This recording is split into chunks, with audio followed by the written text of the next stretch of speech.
তো বন্ধুরা মাত্র এক রানে, হ্যাঁ ঠিক শুনছেন, মাত্র এক রানে জিতলো কলকাতা নাইট রাইডার্স। বন্ধুরা এখানে আজকের ম্যাচে কিন্তু এবার বোঝা যাচ্ছে যে ক্রিকেটে এক রান খুব গুরুত্বপূর্ণ, একটা রান কিন্তু খুব গুরুত্বপূর্ণ ক্রিকেটে বন্ধুরা। এবং কলকাতা ভার্সেস রাজস্থানের ম্যাচে আমরা সেটা দেখতে পাচ্ছি।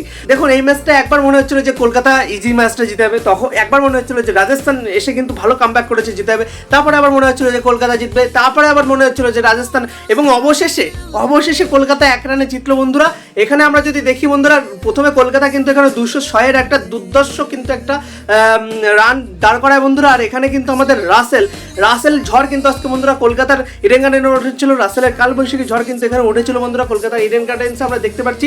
এবং তিনি যেভাবে 9 বলে 2 রানে ছিলেন এবং তারপরে যেভাবে তিনি কামব্যাক করলেন, মানে তারপরে 14 বলে একদম 55 রান মতন মেরে দিলেন একদম, মানে ওখানে 6টা 6 এবার আর 4 তো মেরেছেন তিনি, আর 6গুলো একদম সুন্দরভাবে তিনি একদম 4। আজকে বোঝা গেছে যে রাসেল মাসেল পার কিন্তু বন্ধুরা আজকে বোঝা গেছে রাসেলের। এবং তারপরে যেভাবে আমাদের রিঙ্কু সিং ফিনিশটা করলেন, অসাধারণভাবে ফিনিশ করলেন, এবং রঙ্কিরিশ রঘুবংশীকে এখানে অনেকটা দাঁড় দিতে হয়, তিনিও অনেকটা ভালো খেললেন।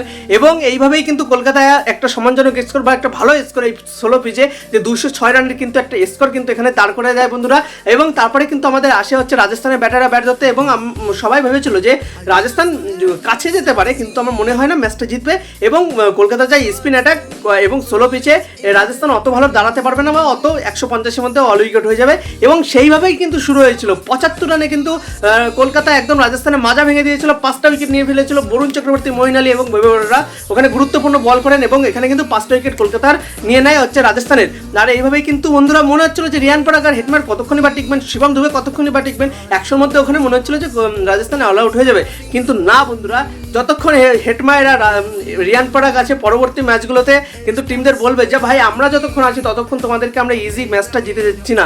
এবং বন্ধুরা সেটাই তিনি করেছেন। কিন্তু এখানে রিয়ান পরাগ বন্ধুরা যেভাবে টিকেছিলেন, হেটমায়ারের সঙ্গে যেভাবে তিনি টিকেছিলেন পিচে অসাধারণ। এবং একটা কথা বলি যে যখন স্টেজে টাইম আউট হয়ে যায়, তারপরে যখন মঈন আলী বল করতে আসে, স্ট্রাইকে ছিলেন হচ্ছে হেটমায়ার কিন্তু তারপরে স্ট্রাইক দিয়ে আসেন হচ্ছে নন স্ট্রাইকের, এবং স্ট্রাইকে যান হচ্ছে আপনার রিয়ান পরাগ বন্ধুরা। ওখানেই ম্যাচটা কিন্তু ঘুরে গিয়েছিল প্রায়, ওখানেই কিন্তু একদম 5টা বলে 5টা 6 মারেন। এমন না যে রিয়ান পরাগ যে লেগে যাচ্ছিল, ব্যাটে এজ লেগে যাচ্ছিল ভাই, অত না, পুরো ক্লিন শট ছিল এগুলো, মানে ক্লিন একদম পুরো মেরে খেলছিল, যাকে বলে একদম মারা। রাসেলের মতন মারছিলেন তিনি, রাসেলের হয়তো পাওয়ার বেশি, কিন্তু তিনি একদম টাইমিং করছিলেন। এবং তার যে লং লিভার একটা আছে, তার লং হ্যান্ডে একটা যার জোর আছে, একদম শেষ পর্যন্ত তিনি দাঁড়িয়ে থাকেন, পিচের একদম শেষ পর্যন্ত দাঁড়িয়ে থাকেন, তারপর লাস্ট মুহূর্তে তিনি বল দেখে কিন্তু হিট করেন, এবং সেটাই করছিলেন। এবং অসাধারণ কিন্তু বন্ধুরা ওখানে 5টা হিটিং করেছেন। এবং তার পরের বলেই কিন্তু বরুণ চক্রবর্তী পরের ওভারে যেভাবে তিনি সুইপটা খেলেন, রিভার্স সুইপটা খেলেন বন্ধুরা, অসাধারণ একটা 6 মারের বন্ধুরা। আর এইভাবেই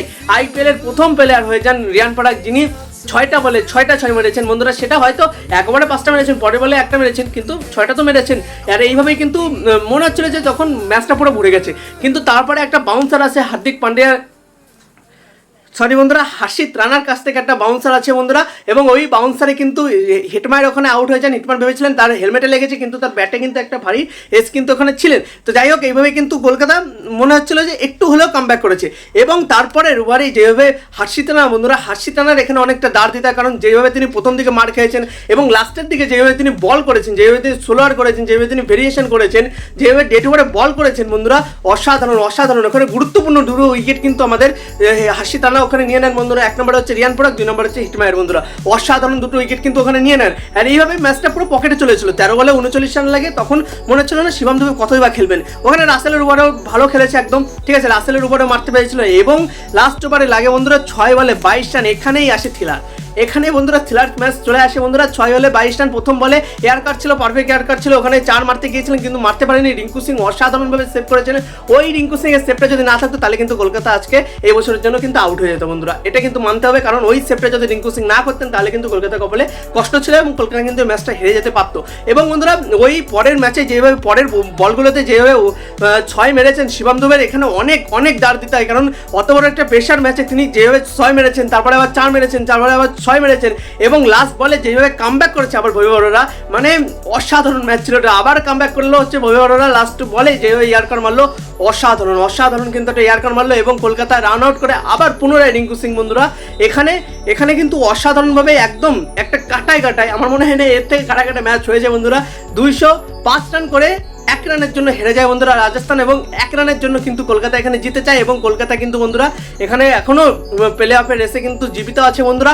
আর এখানে এই ম্যাচটা থেকে কিন্তু কলকাতা অনেকটা শিখতে হবে। কলকাতার প্লাস পয়েন্ট হচ্ছে যে কলকাতা আজকে ফিল্ডিং দুর্দান্ত করেছে, সেটা রিঙ্কু সিং হোক এবং সেটা অন্যান্য প্লেয়ারই হোক না কেন, ফিল্ডিং আজকে দুর্দান্ত করেছে কলকাতা। কিন্তু মাইনাস পয়েন্ট হচ্ছে বন্ধুরা কীভাবে আপনারা 75 রানে 5 উইকেট ফেলানোর পরে কীভাবে রাজস্থান এগিয়ে যায় ওইভাবে, যে আপনাদের ওখানে উচিত ছিল যে আরেক ওভার বরুণকে দিয়ে করানো, কারণ ওখানে কিন্তু টিকে টিকে খেলছিলেন হচ্ছে রাজস্থানের ব্যাটার। ওখানে যদি আরেক ওভার বরুণ বা নারিনকে নিয়ে আসতেন, আমার মনে হয় না ম্যাচ এতদূর গড়াতো বন্ধুরা। আর সেইভাবে অনেকটা ক্রেডিট দিতে হয় হচ্ছে রাজস্থানের রিয়ান পরাগ, সিমরান হটমায়ার এবং সঙ্গে জোফরা আর্চার বন্ধুরা। জোফরা আর্চারকে কেউ করে ভুলবেন বলুন, তিনিও 12 রান করেছেন। শিবম দুবে, এই 4-5 জন ব্যাটার, শুরুতে হচ্ছে আমাদের জয়সাল বন্ধুরা, এই কয়জন মিলে একটা ভালো কিন্তু ইনিংস খেলেছেন। তার মধ্যে অন্যতম হচ্ছে আমাদের রিয়ান পরাগ, অসাধারণ তার কিলিং যার সুইং, মানে তার ব্যাট সুইং অসাধারণ, বিদেশি ব্যাটারদের মতন ব্যাট সুইং তার অসাধারণ বন্ধুরা। আজকের ম্যাচটা অ্যাবসোলিউট সিনেমা ছিল। আর বন্ধুরা এটা তো সম্পূর্ণভাবে আমার মনে হলো, আমার মতো আমি বললাম, আপনাদের কি মনে হয় এই ম্যাচটা সম্পর্কে, এবং কলকাতা সম্বন্ধে আপনারা কি বলতে চান, কলকাতার এই ম্যাচটা সম্বন্ধে কি বলতে চান? জানি যে ভালো লেগেছে, কিন্তু তাও আপনারা আপনাদের কমেন্ট অবশ্যই কমেন্ট বক্সে গিয়ে করুন বন্ধুরা। আর ভিডিওটা যদি একটু ভালো লেগে থাকে তাহলে একটা লাইক করতে ভুলবেন না, চ্যানেলে নতুন হলে প্লিজ একটা সাবস্ক্রাইব করে বেল আইকনটা অন করে দিন। তাহলে বন্ধুরা আজকের জন্য এইটুকুই, দেখা হচ্ছে আরেকদিন আরেকটি ভিডিওতে। ততক্ষণ যেন ভালো থাকুন, সুস্থ থাকুন এবং অবশ্যই ক্রিকেট দেখতে থাকুন। ধন্যবাদ।